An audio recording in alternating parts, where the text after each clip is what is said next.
Ang KNN ay hatid sa inyo ng UNICEF.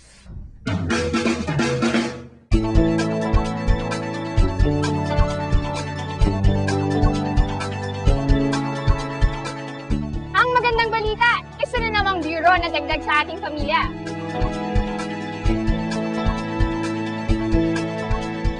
Ito ay nasa Luzon, kabilang sa Region 4-B at merong Oriental at Occidental.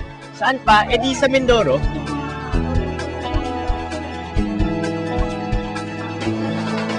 Sa tulong ng Plan International, tinipon ng mga kabataan ng Mindoro para sa isang training.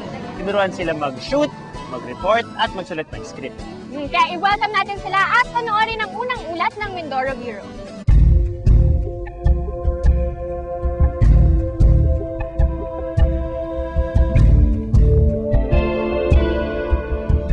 Para po sa akin, okay lang po kasi lahat naman po tayo may karapatan mamili ng ating vocation sa buhay.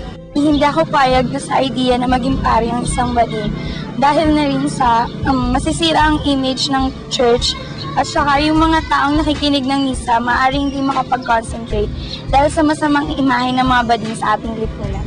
Kahit ho bakla o bading ang isang tao, basta ho dapat ho siya maglingkod sa simbahan kahit iba ho ang kasarian niya sa buhay, kahit ho pangit sa imahe ng tao ang pagpaparo ng bakla ka, basta ho malinis ang hangarin mo makapaglingkod sa Panginoon, ay pabor po ako doon. Opo, kasi po lalaka rin po sila at basta po may pananalig sila sa Diyos, pwede po silang maging pare.